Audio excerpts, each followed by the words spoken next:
오늘은 조선의 국모로 미화되어져 있기만 한 명성황후의 실체를 살펴보도록 하겠습니다. 을미사변의 일본에 의해 암살당한 사건 때문에 비운의 국모로 미화되어 가려진 명성황후의 본 모습을 살펴보도록 하겠습니다. 명성황후는 조선 말기의 복잡한 정치 상황의 중심에 서 있는 인물입니다. 그녀의 정치적인 선택과 외교적 실패, 그리고 사치와 부패로 조선의 혼란을 가중시켰음에도 불구하고 여러 글과 작품들을 통해 미화되어진 모습으로 비춰지고 있는 인물입니다. 명성황후는 조선 말기에 고종의 총애를 등에 업고 정치의 중심에 서서 강력한 권세를 바탕으로 하려 조정을 흔들었습니다. 서슬 18원 일본도 앞에서 내가 대한의 국모이다 란 장렬한 외침으로 일본에 맞서 생을 마감한 철의 여인이자 비운의 왕비로 명성황후를 알고 있는 사람들이 많을 것입니다. 사실 일본의 조선 내정 간섭이 격화되던 시기에는 러시아에 의존하는 외교 전술을 펼쳤기에 일본의 심한 견제를 받기도 했긴 했었습니다. 그러나 명성황후가 러시아와 청국에게 기대었던 것은 구국의 원대한 뜻이 있었다기보다는 권력을 유지하기 위한 자신만의 이익을 쫓는 행동이었습니다. 자신의 권세를 지키기 위해 시기마다 요새를 끌어들였던 명성황후의 실체를 본격적으로 파헤쳐 보도록 하겠습니다. 명성황후는 1851년 9월 25일 여주 근동면 섬남리에서 태어난 후 일찍이 아버지를 여의고 8살이 되던 해에 어머니와 함께 여주를 떠나 서울로 올라와 감고당에서 기거하게 됩니다. 감고당에서 기거할 때 흥선대원군의 부인인 민씨의 눈에 띄게 되었고 이를 계기로 흥선대원군에게 선택되어 1866년 16세의 나이로 왕비에 간택되게 됩니다. 끊임없는 세도 정치를 배척하기 위해 흥선대원군은 무던히도 애를 쓰고 있었습니다. 일찍이 아비를 여의었기에 여척의 정치 간섭이 없을 것이고 인현왕후 아버지인 민의중의 직계손으로 명문가 출신이기에 왕비로서 모자람도 없기에 흥선대원군은 명성황후가 고종의 배필로 적격이라 생각하고 전격적으로 명성황후를 왕비로 간택하게 된 것입니다. 그러나 이러한 흥선대원군의 바람과는 달리 1873년에 명성황후가 주도한 계유상소를 계기로 흥선대원군은 실각하고 명성황후의 친족들인 민씨 일가들이 주요한 관직을 차지하게 합니다. 또 다른 세도 정치가 시작되게 되어진 것입니다. 조선의 요직들을 전부 차지한 민씨 일가들은 온갖 부정부패를 일삼으며 그렇지 않아도 혼란의 극치에 놓여있던 조선을 그 끝을 알 수 없는 구렁텅이로 몰아넣기에 이르게 됩니다. 물론 안동 김씨 때도 부정부패가 있긴 하였지만 민씨 일족의 부정부패는 감히 비교가 안 될 정도로 그 도가 심각하기만 했었습니다. 고종의 배후를 등에 업은 명성황후와 민씨 일족들이 권력을 잡은 후 조선에는 밀란과 군란이 끊임없이 발생하게 됩니다. 명성황후는 이러한 사건이 벌어질 때마다 외세의 힘에 의존하였고 한치 앞만 내다보는 미시적인 그녀의 외교적 선택으로 인해 타국의 내정 간섭을 자처하게 됩니다. 이러한 미시적인 외교로 인해 결국에는 일본의 조선 침략을 공고히 하게 하는 결과까지 낳게 되고 만 것입니다. 1875년 9월에 일본의 군함인 윤회호를 앞세워 강화도에 무단 침입한 윤회호 사건이 발생하게 됩니다. 이후 일본은 윤회호 사건에 대한 조선의 사죄, 조선 영해의 자류 항행, 강화 부근 지점의 개항 조건을 앞세워 조선에게 협정을 강요하게 되고 조선은 강화도 조약을 통해 개항을 하기에 이릅니다. 본격적인 개화를 시작한 조선은 1881년에 신식 군대인 별기군을 창설하기에 이릅니다. 신식문물을 받아들여 나날이 발전해가는 타국과 견줄 수 있기 위해 신식 군대를 창설한다 하였지만 별기군은 고종과 명성황후의 친위 세력에 그 역할이 지나지 않았었습니다. 그러하기에 당연히 별기군은 기존의 조선 군대에 비해 급료 및 피복은 물론 특별 보너스 등에서 엄청난 대우를 받았습니다.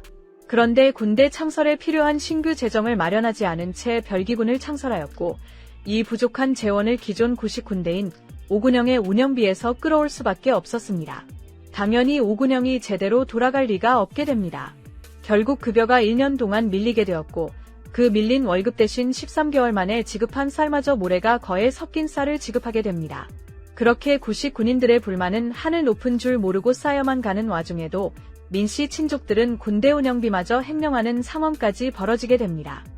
참다 못한 구식 군인들은 1882년에 이모군란을 일으키게 됩니다. 이모군란을 일으킨 군인들은 명성황후를 죽이기 위해 궁궐로 향했습니다. 군인들이 명성황후를 죽이기 위해 궁궐로 향한 이유는 명성황후의 친척인 민겸호가 발단이 되었던 것이었습니다. 민겸호는 군사들의 월급을 주는 선해청의 당상이었습니다. 선해청은 조선시대 지역 특산물을 대신해 쌀과 포로 낸 세금을 관리하던 기관이었습니다. 그런 기관에서 제대로 관리를 하지 않고 13개월 만에 주는 월급마저 모래가 반이 넘게 섞인 쌀을 지급하였으니 그 분노가 군란으로 표출될 수밖에 없었던 것이었습니다. 민겸호는 1873년에 고종이 정권을 잡은 이후 선해청 당상으로 재직하면서 쌀 10만 석을 횡령했습니다. 10만 석의 쌀은 당시 서울 시민 쌀 소비량의 10%에 해당하는 양이었습니다. 명성황후는 궁녀로 변장을 하고 그 군인들을 피해 충청도 충주까지 도망을 가 간신히 목숨을 건지게 됩니다. 구사일생으로 살아남은 명성황후는 측근들과 도모한 후 밀사 윤태준을 통해 고종에게 생존을 알리고 이들은 청나라의 구원을 요청하게 됩니다. 구원 요청을 빌미로 개입한 청국군은 오군영 병사들을 도륙하고 서울 전체를 장악한 후 흥선대원군을 텐진으로 끌고 가게 됩니다. 이모군란을 진압한 청국은 조선과 불평등 조약을 맺고 조선에 대한 내정 간섭의 수위를 나날이 끌어올리게 됩니다. 청국군의 진군을 빌미가 되어 일본과도 불평등 조약을 맺게 되고 일본의 수위 높은 내정 간섭 또한 받게 됩니다. 이때 조선은 빌린 국채로 인해 일본에게 배상을 하고 조선 탈취를 하는 일본의 야욕 어린 행보에 박차를 가해주게 됩니다. 이러한 고종과 명성황후의 미시적인 정치, 민씨 일가의 부정부패에 의해 기울어져 가는 조선의 모습에 개화파는 명성황후와 왕실에 큰 실망을 하고 등을 돌리게 됩니다. 허울뿐인 개화를 앞세워 청국에게 끌려만 가고 있는 명성황후와 고종의 모습은 결국 망국으로 향하는 지름길이라 바라보게만 된 것입니다. 이런 생각에 사로잡힌 개화파는 조선의 개혁 결단이란 목표 아래 일본을 배후로 삼고 1884년 12월 4일에 갑신정변을 일으키게 됩니다. 정변 직후인 12월 5일에 내각을 꾸린 후 아침신문을 통해 새 정부의 출발을 알리게 됩니다. 그러나 명성황후의 지원 요청으로 파병된 청국군에 의해 갑신정변은 진압되게 됩니다. 이 사건을 계기로 청국과 일본의 대립은 더욱 심화되었고 조선의 민생 또한 처참하리만큼 무너지게 됩니다. 1890년대부터 조선의 경제는 손을 댈 수 없을 정도로 망가지게 됩니다. 몇 번의 난을 치른 고종과 명성황후지만 그래도 개화는 멈출 수 없다는 정치 노선을 앞세워 무계획적인 외교 행보를 취하게 됩니다. 그러나 이를 뒷받침할 재정도 부족했고 날이 갈수록 흉흉해지기만 하는 민심으로 인해 다시 발생할 수도 있는 반란에 대한 두려움도 컸기만 했습니다. 그러한 연유로 개화는 서양 문물을 들여오는 소심한 정치적 행보만을 갖게 됩니다. 그리고 중앙정계 요직부터 시작된 부정부패는 지방 관료들의 봉급조차 지급되지 않는 사태를 야기시키게 됩니다. 이는 결국 지방 관료들의 생계형 부정부패로 이어지게 됩니다. 결국 백성들의 민생고는 최악의 사태에 이르게 되고 동학 세력이 주축이 된 동학농민운동이 1894년에 발생하게 됩니다. 동학농민운동이 발생하고 한 달여가 지났을 무렵 교통의 묘지인 전주성을 함락하게 됩니다. 이에 고종은 청군에게 원조를 요청하여 밀란을 잠재우려 했습니다. 그런데 이 과정에서 제물포 조약을 명분 삼은 일본도 제물포로 군대를 파견하기에 이릅니다. 밀란 진압과 상관없는 대규모 군대를 파견하여 제물포의 군을 상륙시키게 됩니다. 밀란과 상관없이 조선 장악에 욕심을 보이는 일본의 속내를 간파한 동학농민군과 조선 조정은 협상을 하여 화약을 맺으며 밀란은 자진 해산으로 매듭을 짓게 됩니다. 그런데 밀란이 종결되었음에도 불구하고 일본군은 추가 병력을 파견하여 조선에 주둔한 청나라군을 포위했고 결국 청일 전쟁으로 번지게 됩니다. 전쟁은 일본의 승리로 종결되게 됩니다. 이때 갑신정변에서 명성황후에게 패했던 급진개혁파들이 일본을 뒷배 삼아 그 힘을 더욱 키워나가게 됩니다. 청나라의 패전으로 인해 뒷배를 잃은 명성황후는 일본을 견제할 수단으로 러시아를 선택하게 됩니다. 자신의 권세를 위해 또 다시 대책 없이 요새를 끌어들이는 미시적 외교 행보를 하고 만 것입니다. 그러나 러시아 또한 일본 못지않게 조선을 집어 삼키려 하는 욕망에 사로잡혀 있었던 또 다른 열강이었습니다. 이러한 러시아의 실체를 누구보다 더 잘 알던 일본이었기에 일본은 러시아를 무척이나 싫어했었고 그런 러시아와 밀접한 관계를 유지하는 명성황후는 더욱 싫어할 수밖에 없었습니다. 명성황후에 대한 반감을 가지고 있던 일본은 결국 1895년 10월 8일에 조선왕후인 명성황후를 시해하는 을미사변 일으키게 됩니다. 치욕스럽게 그 생을 마감한 명성황후는 자신만의 권세를 지키기 위한 미시적 외교 정치를 행했다는 문제도 있지만 그녀의 사치는 더욱 큰 문제였었습니다. 황현이 집필한 매천나록에는 명성황후에 대한 기록들이 많이 수록되어 있습니다. 1864년부터 경술국치까지의 이야기를 기록한 매천야록을 들여보자면 명성황후의 도를 넘어선 사치에 대한 기록을 발견할 수 있습니다. 매천야록의 기록에 보자면 명성황후는 자신의 친족들을 요직에 들이고 나라의 국고를 마치 자기 돈 쓰듯이 썼다는 이야기가 기술되어 있습니다. 갑신정변 직후 칼에 찔려 죽기 직전에 민영익이란 명성황후의 조카가 있었습니다. 그를 치료해준 사람이 미국의 조선 주재 외교관인 호러스 뉴턴 알렌이란 유사였습니다. 명성황후가 그에게 치료 사례금으로 20만 냥을 캐척하였습니다. 이 20만 냥을 현재 가치로 환산하면 약 50억 원 정도라고 합니다.